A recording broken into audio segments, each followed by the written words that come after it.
It's the After Show with TelecomTV's Guy Daniels and Ray LeMaitre.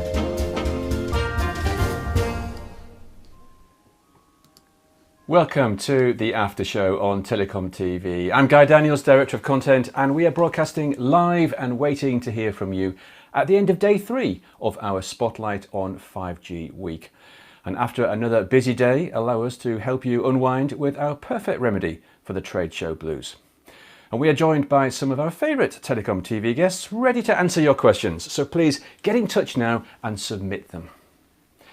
Now, as always, the After Show is co-hosted by Ray LeMaitre, Editorial Director at TelecomTV. Hello again, Ray. Now, the mainly hybrid MWC is continuing in Barcelona, though most of us are participating online this year. And whilst the volume of news has been low, there's still been some choice announcements out there.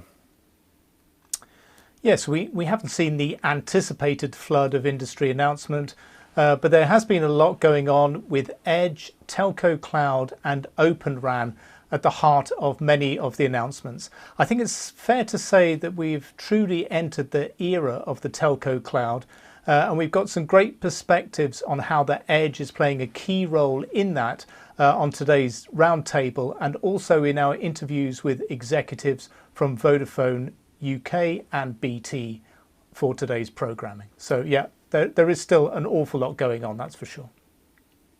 Yeah, there certainly is, Ray. And as you say, we started our day with the Strategy Outlook programme, which today focused on 5G Edge.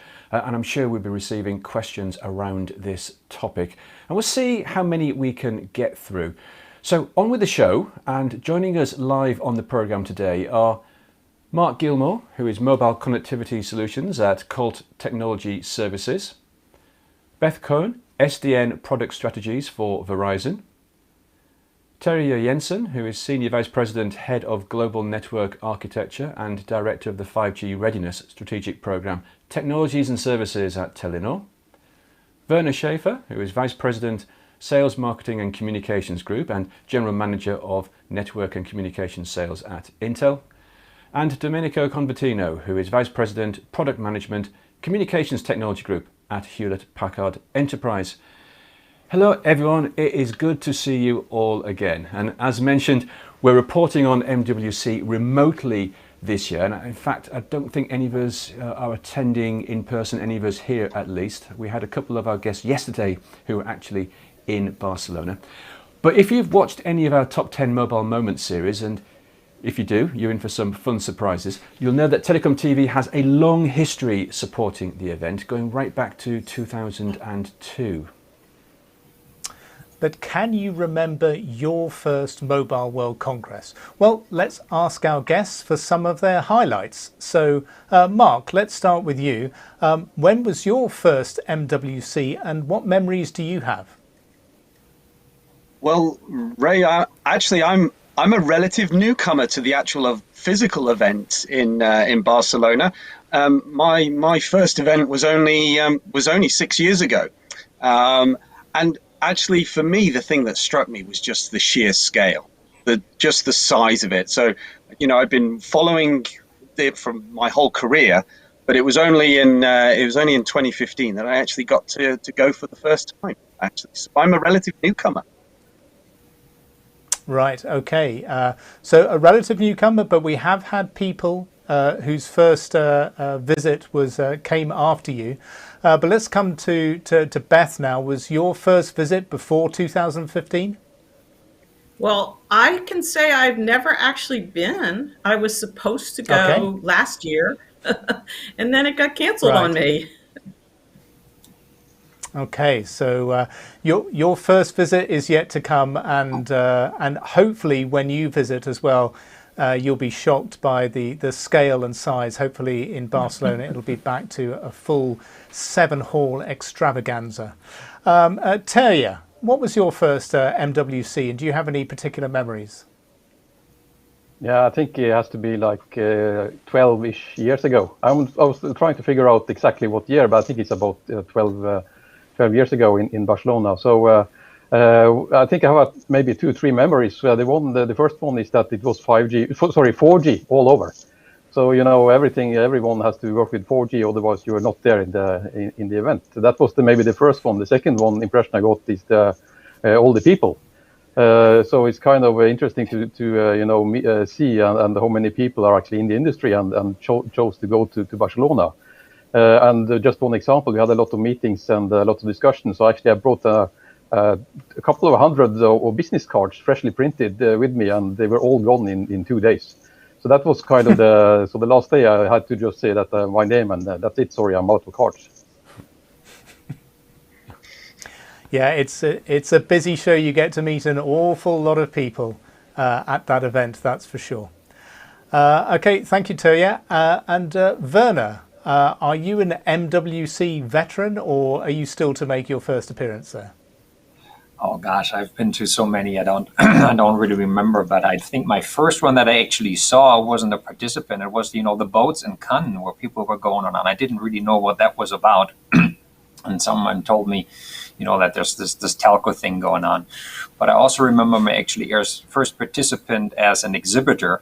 That was in 2010, so 11 years ago, and I remember it was ungodly cold when we got there, and I was wearing a coat and I was really shivering, and I was waiting for one of my guys, and he came and walked up to it, and he wore shorts and a short polo shirt. Well, he's from Boston. He said, "That's normal weather for us." I said, "I'm from Texas. This is freezing cold." So it worked for me. That would explain it. I'm usually there in a Hawaiian shirt and some shorts, and the locals have all got scarves and hats on in February. It's glorious if you're from further north to go to Barcelona at almost any time of year, to be honest. Great, thank you, Werner. And Domenico, when was your first MWC? I probably have the oldest memories because I think it was not yet NWC. I think it was 3GSM. I was in Cannes, and what I remember was the nice old days. I remember the big boats in front of the Croisette and the nice parties on the boats as well. So no, but jokes apart, not just that. I still remember how crowded it was. I was not expecting so many people, and the place for meetings, etc., in the exhibition area was really, really small. So that was impressive and justified then the move to the old FIRA in Barcelona first, and then to the new FIRA now. Absolutely, the event really outgrew Cannes. There were only so many boats you could have meetings on, and when people were having to stay 40 miles away in a hotel to be able to go to the show, it was time to move to a bigger location for sure. Okay, great to hear all of these experiences and memories and hopeful visits for you, Beth. So I think we'll move on to the questions now, and Guy, over to you. Yep, thanks very much, Ray. Thanks very much, everyone, for those memories, and just memories of boats in the marina in Cannes. There was one boat that nobody really wanted to go on though, and that was moored about half a mile off the coast. It was a Siemens sponsored, and it was this huge ship. It was massive. It took you half a day to get there and then half a day to get back. So we tended to avoid that one. Anyway, as you say, it's time to get into our questions because our viewers have been sending them in already. So here's our first question that we've received. Where do you envision the physical location of the highly distributed edge data centers? And we're talking about micro edge data centers and pico data centers here that will be supporting low latency applications and MEC. Are the CSPs the ones that will be building, enabling and offering them? Mark, perhaps I could ask you this one first. Yeah, so really good question. And actually, we're currently running a live pilot looking at these micro edge data centers actually being housed even in the customer premise, and then one step back in what we call the network edge, but it's still in that local vicinity. And then we've also got those applications that are even being hosted back a little bit further back, which is still an edge play. But so I think the answer to that question is yes and no. And yes, because I think there's still, it's a bit of a fluid and moving situation. I think it really it lies with the application, and that's the beauty of it. You can put wherever that application needs to go from the performance point of view. That's where it makes sense to have that edge compute. The other thing that is being driven by that is also a little bit of data sovereignty as well. So that makes it quite an interesting question. But sadly, I don't think there is a definitive. This is the answer. This is the location. This is the space. I think it's a bit of a spectrum on that. Yeah. Thanks, Mark. Yeah, as ever with the edge, it's it's sometimes a bit hard to pin down. Depends on the use case and the applications. Beth, would you like to come in on this question as well? Sure would. Yeah, building on what Mark said, certainly the CSPs and the hyperscalers do have a play there, but I think that it really weights more toward the telcos to provide the infrastructure to support these edge applications, because at the end of the day, of course, it's the network that defines the edge. And we find that a lot of customers want the control and they want it to be on their prem. So we're doing a lot of campus-based MEC work. And of course, then there's the IoT devices where it's distributed out in the field. So, I don't think the hyperscalers are really interested or capable of getting out to that far edge and the extreme edge type use cases. They're much more comfortable in the data center and of course wavelength, which is in the telco POPs, regional POPs. But yes, they do have some services that are designed for customer prem, but I'm not seeing a whole lot of uptake of that by customers. Yeah, thanks, Beth. I do get the sense that lines are being drawn here. Any of our other guests want to comment on this question? Terje? Yeah, just quickly, I think I fully agree with Mark and Beth on this. I think what we are doing actually from the beginning, at least, there will be a number of locations, what we call edge. Some of them will be all the way on the enterprise or on premises installations, and that's probably the smallest one as we speak right now. And then we see some demand for more the regional, which means a few hundred kilometers, typically max, from the customer to the location of the edge data centers. And we see also, as I see, some of the enterprise or on premises, which is actually becoming quite big in some cases. So we can argue about what is a pico data center, but I don't think we should really dive into the categories. So as such, I think what Mark had a very good point, that let's rather look into what is the need, what is the demand, and then we are of course implementing the systems, placing the edge clouds wherever it's most efficient and meeting of course those needs, whether that's because of security or because of latency or because of other things. So that's what we typically are doing today. So it will be a combination of different locations as we are using them. Yes, let's look to satisfy what the demand is first. That's a good approach. Thank you, everyone, for those comments. Well, I think in that case, we should move across, Ray, and look at our next question. Okay, thanks, Guy. And here is the next question, and it is, can the edge be mobile? Do edge locations have to be fixed in a fixed physical location?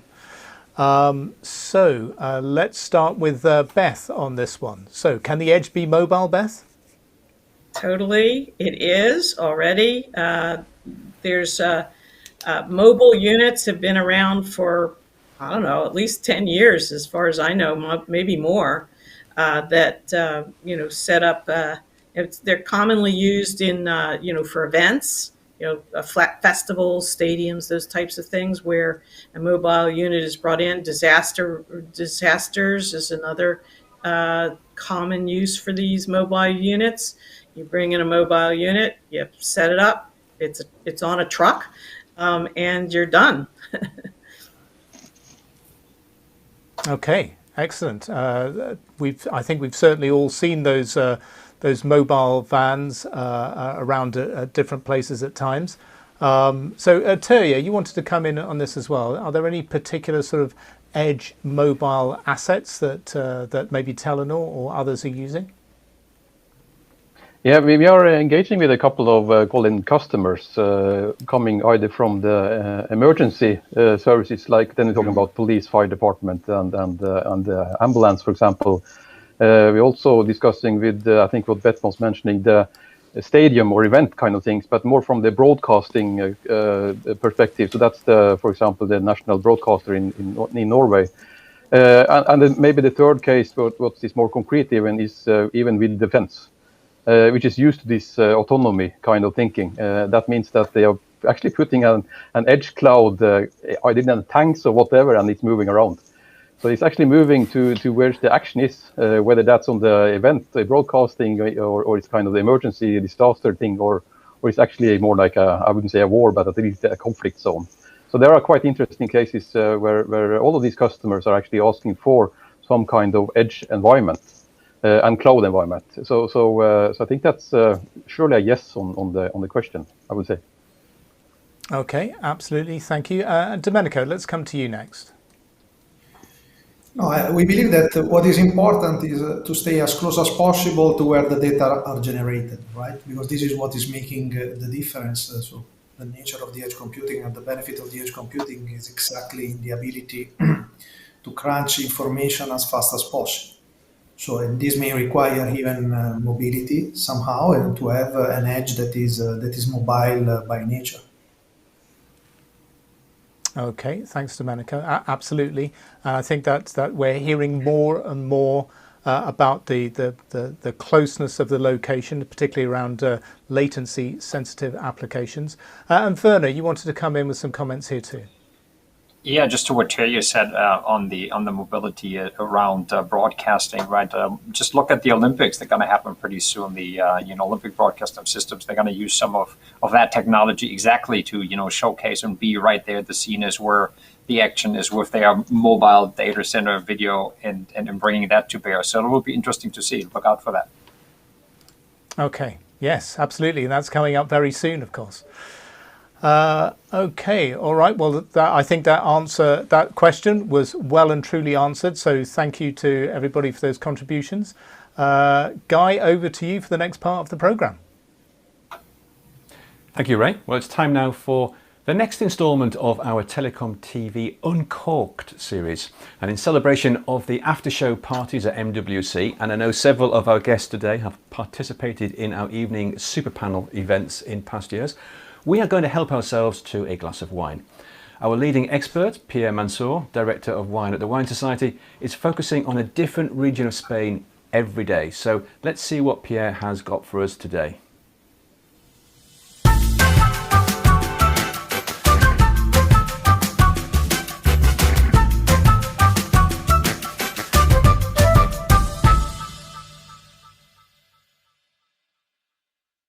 So we're now moving to red wine with this fantastic label here from a small company called Viña Zorzal Garnacha. And this is a young team who are based in the region of Navarra, which is in the sort of north central Spain. And Navarra actually is where a lot of Spanish fresh produce is grown. Lots of vegetables and fruit are grown here in Navarra. It's a particularly fertile area. It's also quite a vast area. And Navarra grows a number of different grape varieties. The one that I think is most interesting from Navarra is the Garnacha grape. The Garnacha grape, it's the same grape as the French Grenache grape, which is grown in southern France and in the southern Rhone. It's the grape behind Châteauneuf-du-Pape. Garnacha is particularly good in Navarra because they have some of the oldest vineyards of Garnacha.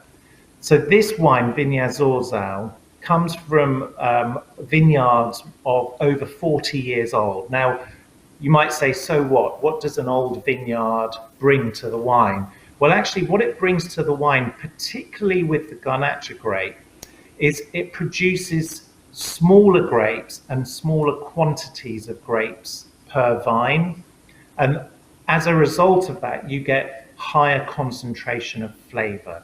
The flavor in wine is derived from the skins of the grapes.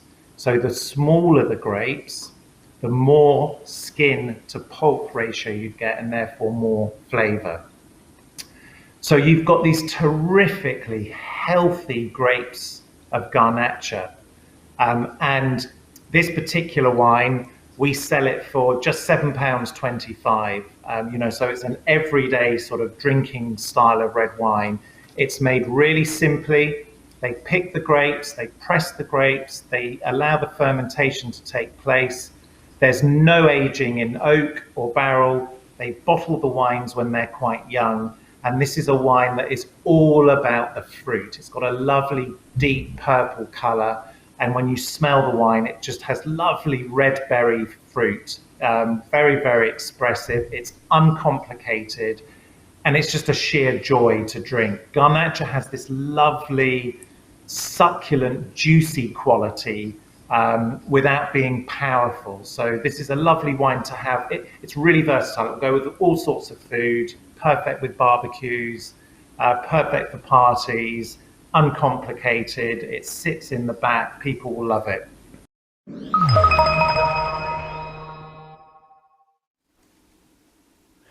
Perfect for parties, says Pierre. So I read that as being the perfect networking wine for a Barcelona after show, and it obviously needs a networking glass as well, doesn't it? Because we know when we're after a hard day's graft at the trade show, you need a substantially sized glass to quaff this beautiful.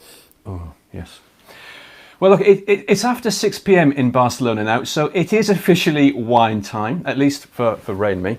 So, do try and find a bottle of this or a similar one from the Navarro region. And maybe when you're back in Barcelona, it will help you when you peruse the wine lists at the end of a long day.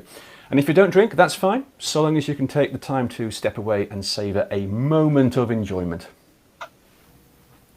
Now, do any of our guests favour a hearty red? Is anybody likely to be rushing out for a bottle of this? It did sound intriguing, so. It's more than intriguing. I did get one. I did get one in the mail, so thank you for that to our friends over at HPE. And I don't have it here. It's 11 o'clock in Houston, so it's 11:30. It's not drinking time yet, so I gotta wait till tonight. That's very sensible of you, Werner. Till tonight. Still have to drive home at some point. Go out and have a drink I'm not for you. sure the wine stores in Boston carry this one, but I'll take a look. You can actually get it at next time in Barcelona. No, I could do that. Absolutely. Okay, excellent. So, guys, I think it's probably time to. Much as great though wine is, we should probably move on to our next question. Yeah, I think we should wait. It's 5 o'clock somewhere, but maybe it's not quite appropriate yet. So here's our next question. I'm just moving the wine closer to me. Should telcos just leave all their edge development work to the hyperscalers? Because after all, it would seem that all the developers are already working with the hyperscalers. So what do we think of that one? Domenico, would you like to take a go at this first answer from this viewer? Yeah, I will go first. I think if we look at what the end customers are requiring is fundamentally to have the cloud experience and to have a vertically integrated solution to improve their business processes or to give a different type of experience to their customers, right? And so it's easy to understand that there is nobody that alone can cover everything, right? Hyperscalers, they may have strong point, but the telco, they have important asset as the connection with the territory, with the local customers, and a better understanding even of some of the customized needs that may arise in specific countries. So from our point of view, the important point is to provide the openness and the security that is, and the simplicity that is behind the cloud experience. And then at that point, there will be a lot of competition. So in certain setup will be the telco priming and eventually getting some solution components from hyperscaler. In other case, will be vice versa. But fundamentally, the cloud experience is what the end customers are looking for. Yeah, thank you for that. It's the experience, and there will indeed be some stiff competition there. Mark, would you like to come in with some comments? I think this is an opportunity actually to work together. Because we're seeing from a lot of our customers that actually they're wanting a multi-cloud experience. So just going to a single hyperscaler isn't sufficient. You need somebody to bring that together. And then not only that, there is also then the hybrid cloud, that mixture between public and private cloud solutions. So there's a real space there to work together and leverage synergies and expertise from both sides. We're seeing great demand actually for that, both that hybrid and that multi-cloud experience and situation. Okay, thank you very much, Mark. And Werner, you'd like to come in? Oh, absolutely. Yeah, I think I agree with everything that Domenico and Mark said there. And the particular piece is, if you think about innovation, right? Innovation happens so often in the smaller companies, right? The startups that come up with something because they have a particular knowledge where they at and they develop, right? And there's definitely going to be place for both of these. And it's the comms providers with the hyperscalers together, depending on what they look at and what the use cases are thereafter. There's plenty of developers out there that are not working for the hyperscalers, and we're actually enabling a lot of those now with our new softwares that we actually add onto our silicon, right, to make sure that we really address those developers and give them the tools that they need to develop those things. So it's not an either or. It's certainly the good old community that we have in the telecommunications industry that's going to bring us forward and really drive innovation. Yeah, thank you, Werner. And so often it comes back to community. And as you say, give them the tools, give them the support, give them the environment. Beth, let me come to you first. So I'd like to pick up on what Werner said. I don't think that the developers are 100% within the hyperscalers, but more importantly, developers don't know a whole lot about networks, and typically. And I know many of the telecoms, including mine, have been working to create tools to support these developers for their edge use cases.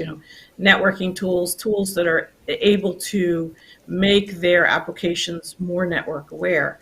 But I think another gap, and I know I've said this a few times, is that applications themselves need to be more network aware. We have application aware networks, but we need network aware applications, and that's really a gap in the market. And I don't see the hyperscalers really stepping up to fill that gap. I think it makes more sense for the telecoms to push that effort. Yeah, thanks, Beth. And yes, we've been talking about this, and we had a good long discussion very recently about network-aware applications. But as you say, it is worth reiterating. We'll keep talking about this. Terje, you'd like to come in with some comments as well? No, I just very much agree with what Beth was saying. That the awareness, I think, needs to be improved, and I think that's also where we could see exciting innovation opportunities. And we are coming with different assets, which are then going to be married together from the telco side and also from the global cloud service provider side, and also, of course, the ecosystems of developers. So I think when we look into these assets and then, of course, addressing the customer and needs, the edge and really making sure that the awareness and that information is flowing from between the applications and the network or across all the components is really an exciting space, I think, for doing innovation. So I'm really looking forward for tighter collaboration on this. Great, thank you very much, and thanks everyone for your responses to that question. Ray, over to you for our next one. Okay, thanks, Guy. And here's our next question, which I think might be coming from a European viewer. Are operators converting their local exchanges or central offices into mini data centers? Is this still a viable and cost-effective option for them? And if they aren't doing that, what are they doing? So this is certainly a debate that's been going on for a number of years, and there's been different developments in different markets. So let's find out, are central offices and local exchanges being converted? Terje, let's come to you first. Yeah, thanks. I think it's a very interesting question in the sense that if you stand, from the outside on the street and look on the building, it probably doesn't look like a data center. But if you go into the room, it's the telco technical rooms, and they are looking like any other data center, and has been looking like that for several years already. So it's a bit difficult, from within the room even to see the difference between the different data centers and whether this is for switching traffic, or it's for storage, or it's for processing, or whatever.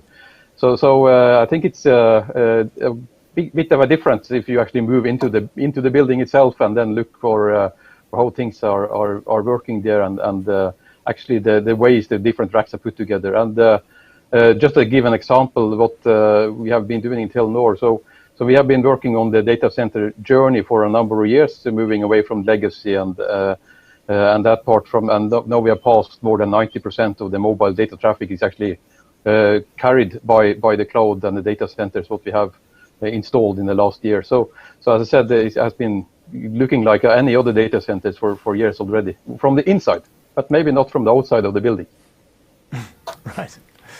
Okay, excellent. Thank you, Terje. And Beth, what's Verizon been doing here? Yeah, they all look like data centers to me, and that has been true for many years.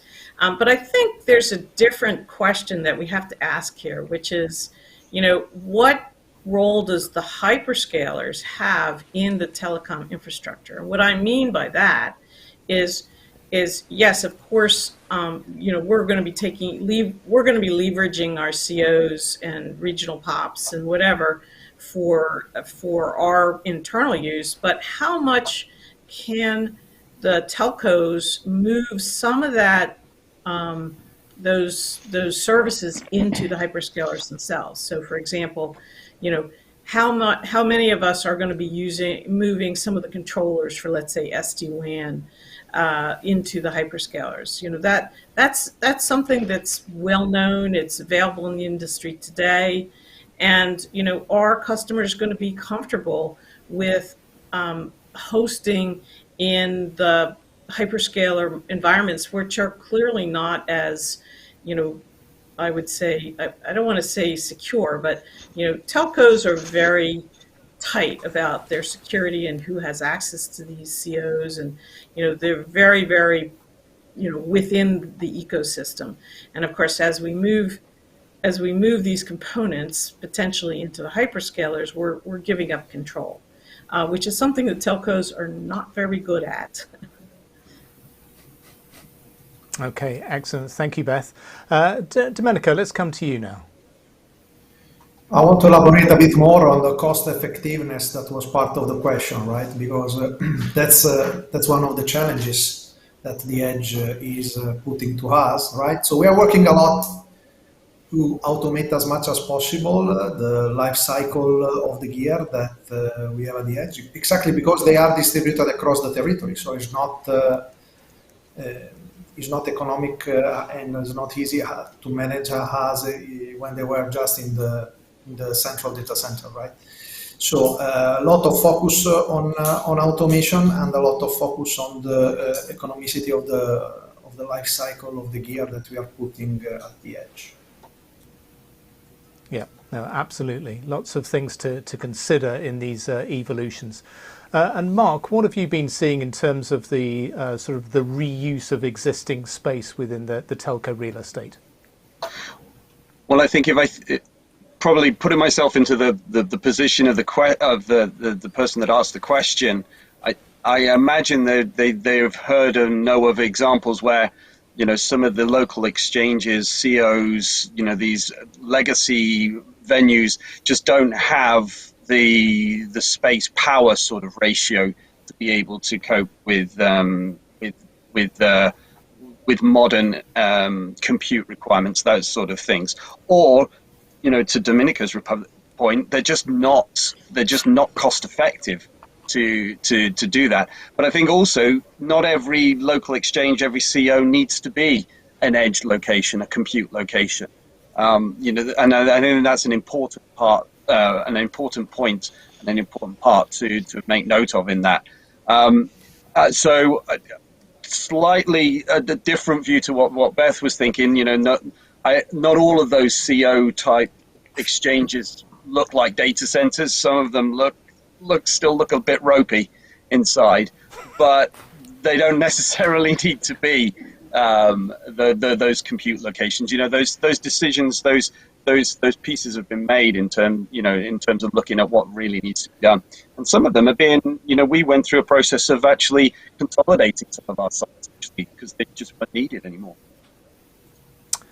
Yes, and that's certainly, I think, the case in the past couple of years that we've heard from some of the operators, selecting some of them to be converted and certainly closing a lot down, especially amongst the European operators. Okay, fantastic. Thanks everybody for your views and answers to that question. Guy, I'll hand back to you for the next part of the programme. Thank you, Ray. And in response to Mark there, I can confirm that my local exchange also looks extremely ropey. It looks like something out of the 1940s. It survived the 1940s. It's terrible. Now, we have another special feature for you this week, and we're calling it Your After Show.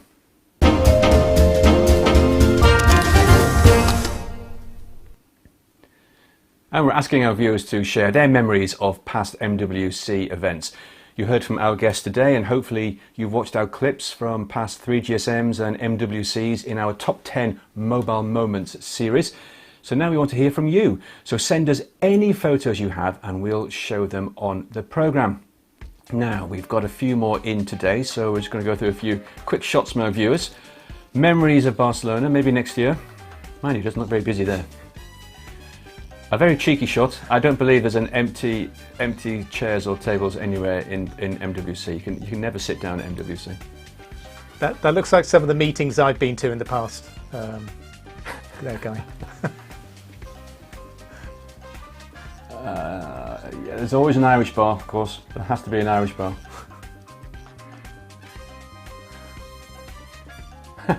There we go.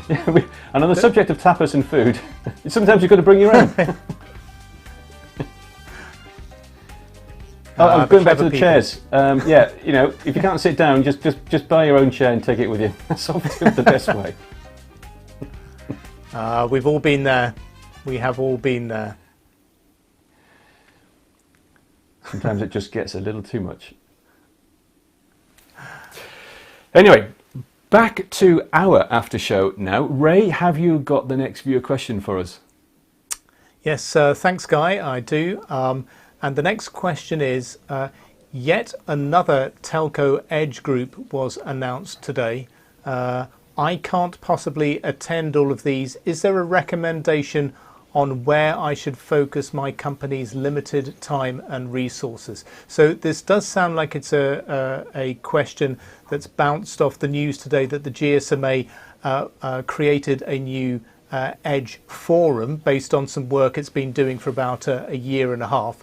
But it sounds like this person is seeing too many telco edge groups or industry fora or organizations, and is looking for recommendations on which ones might be best suited to their purposes. So Beth, let's start with you. Do you have any suggestions on where to go first? Well, I will just be cheeky and just say, just follow me, because I participate in a number of them. But in seriousness, I am actually involved in the GSMA work, and the nice thing that I can say is that the Edge forums that I'm participating are complementary rather than competing. So Some of the ones that are quite active is the LF Edge, which is the Linux Foundation Edge group. So that's been doing a lot of work. That includes the work, Acrano work, and some other areas where defining, edge templates.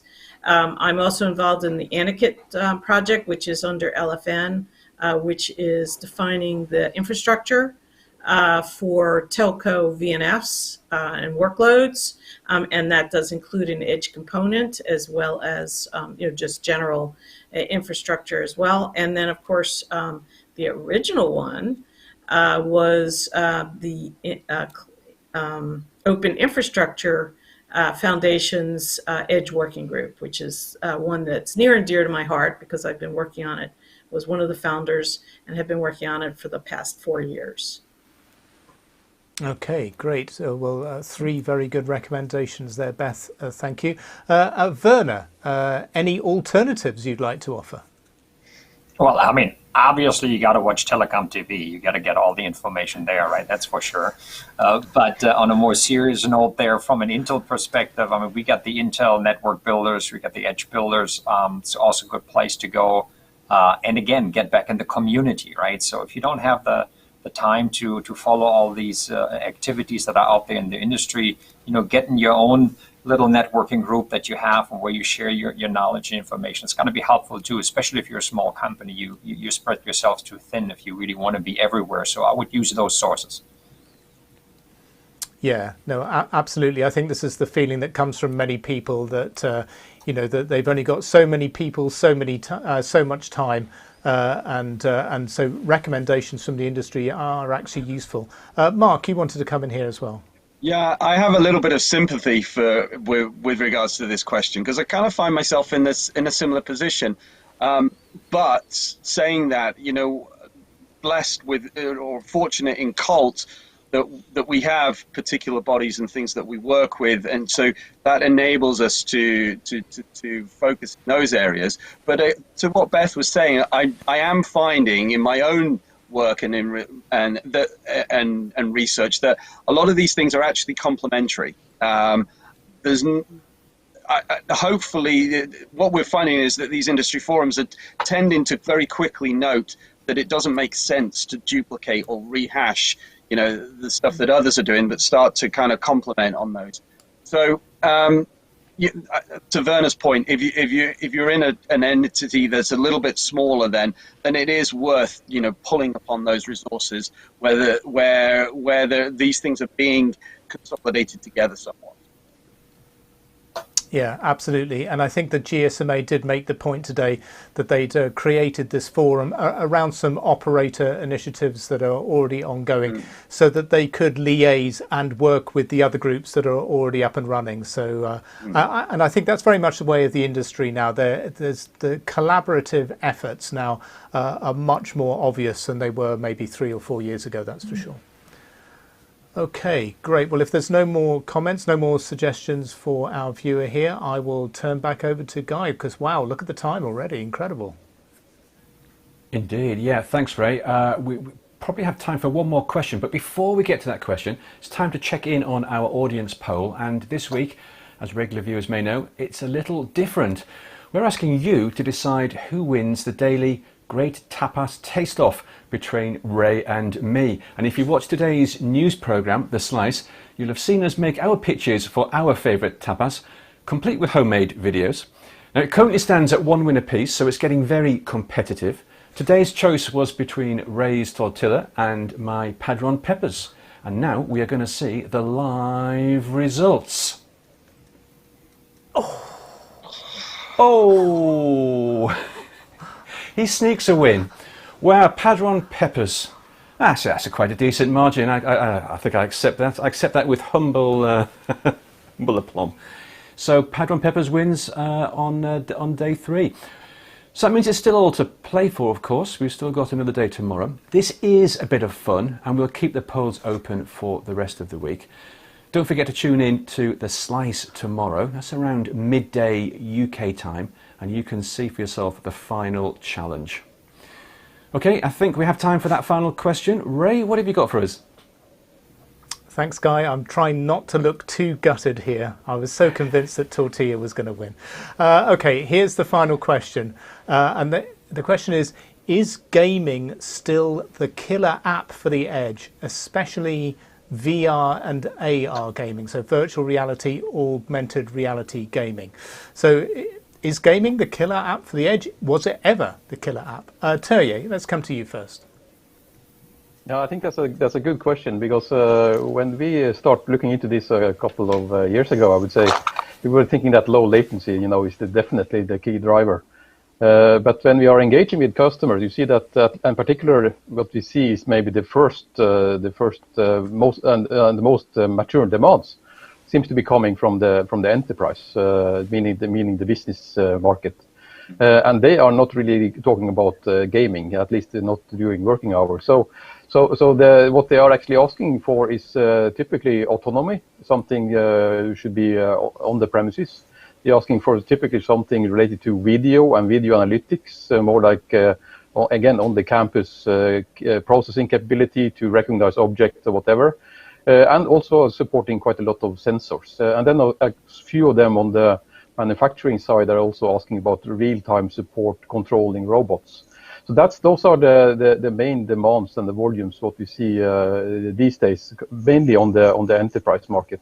Then of course, if you move over to the consumer part, it's still a discussion there with a few consumers on gaming or mixed reality, but also maybe something shorter term and more concrete on the media distribution or content distribution, which is more like coming from the CDN. And pushing that, or maybe copying the CDN model onto a cloud platform. So that seems more like to be the main volumes. But of course, in some of the markets, and we believe that that gaming and low latency for the consumers will be also coming up and be a driver, but maybe not this year. And let's see next year, maybe not, but maybe towards the end of the year. Let's see in some of the markets. Okay, thank you, Terje. And we're going to come to Domenico and then Beth. So Domenico first. A couple of comments. One is that, of course, we should look at the edge cloud as a way we have to improve the way we live, to improve the social life at our communities, etc. Right? So, I mean, there is not just, of course, a business case to be built there, but there are even many services for the citizens that can be offered because of edge. So this is one important thing. The second one, connecting a bit back, is that we believe that video is going to be probably the killer application, but video in a different way from what we are used to have so far. For example, the ability to have a bottom-up creation of content rather than the usual top-down with the broadcasting, etc. To have people going around and creating their own content, sharing the content with the communities, and creating engagement from there is something that we are already testing with a number of customers. Okay, thanks, Domenico. And Beth, is gaming still the killer app for the edge? Well, other than the fact that there's only so much Pokemon Go that you can play, I would say no. I think it's certainly a component, and it is attractive as an edge application because it requires two-way content delivery. But I see, as Domenico mentioned, more immersive experiences. I know we've done a number of partnerships with major sports teams to have interactive experiences in the stadiums. Another killer app that I think has been underplayed is logistics and supply chain, which is keeping track of products as they move through the systems. And keeping track of them as they are actually moving, on the trucks themselves. And if anybody has ordered a package recently, and you can actually track the package through as it goes through the systems, and you can literally see which truck it's on. So that, I think, is far more critical, but less sexy than gaming.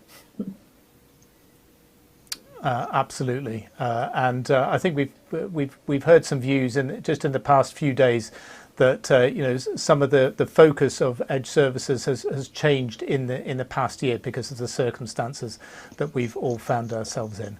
So I can see the red light flashing in the corner of my studio and Guy's studio, I think, and that tells me that I think we've run over time. So over to you, Guy.